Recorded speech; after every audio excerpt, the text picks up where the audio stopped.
Thank you for honoring my invitation this afternoon to attend to my presentation to speak. Today, I want to speak about division in the Church of God. But before that, let me tell you that it's very impossible for someone to catch a fowl if the left leg disagree with the right leg in the direction to follow. And you all know that unity is power. As a minister of God, I've been ministering since 20 years in different nations, and I've lived with people from different faith creeds. And last time I lived with some Muslims before traveling to the United States, and therefore I'm very impressed with relationship with other people from other denominations and culture. When we're talking about the discrimination at the international level, we see today in our topic of discrimination how the relationship are being affected at every level by discrimination at the international level, national level, and also now in the Church of God. Talking about discrimination at the international level, we see it as a means for powerful nations to subjugate the lesser nation, the less powerful nation, and to plunder their resources and to enslave them and take by means, illegal means, I may say, their resources. We see in the Bible, talking about international discrimination, the first case was recorded as the Pharaoh of Egypt enslaved the children of Israel in the book of Exodus 1 from verse 11 and make them to build their city for free.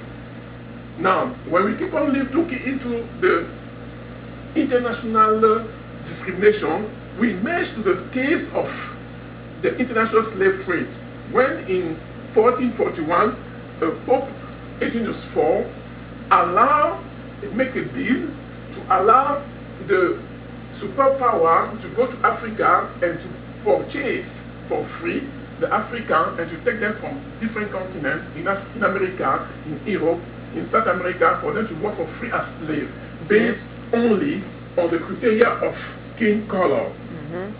When we keep on looking at the discrimination, we can witness both in America and South Africa a time of a heinous system called apartheid or racial segregation, where people based on their skin color were segregated, deprived of rights due to them by their birth as human beings.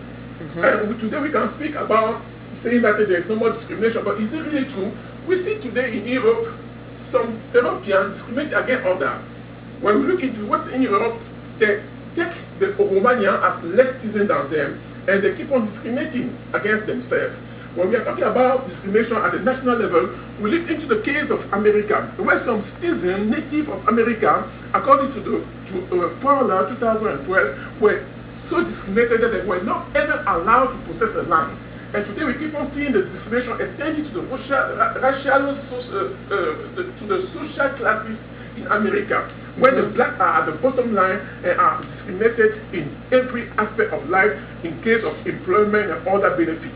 Now, when we look into the same problem of discrimination, we see as the superpower empower one tribe in Rwanda to exterminate the other based on the skin of the color. And we saw the extermination of the Tutsi by the Hutu just because of their skin color. When we keep on merging into this topic of discrimination, we can see that the problem now is extended to the Church of God. Our churches are divided. Amen. Within racial lines, within color lines, within faith creed. And this has prompted some men of God, as Richard Allen in 1816, to create the Amazon Church, because his people were denied the right to worship with the white. Therefore, he decided to create his own church. And today we have now the white churches, the Korean churches, the black churches, and this division makes it difficult for the Church of God to unite upon common ground and to face the social ill that affect now the society and the community and the body of Christ as a whole, of such things as homosexuality and gay marriage that now we witness in the Church of God, as some ministers of God are becoming gay pastors.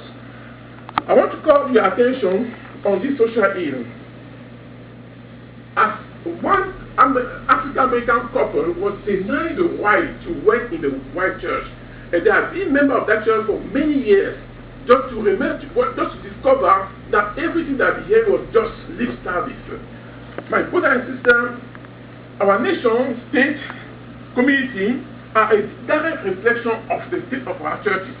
We need to do something to harden, to go back to the Word of God. Amen.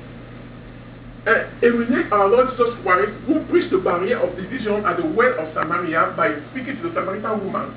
I want us to take time to visit our brothers and sisters in other churches and to have fellowship with them from time to time, despite the color, despite the faith, despite the creed, for we are all one in Christ. Thank you.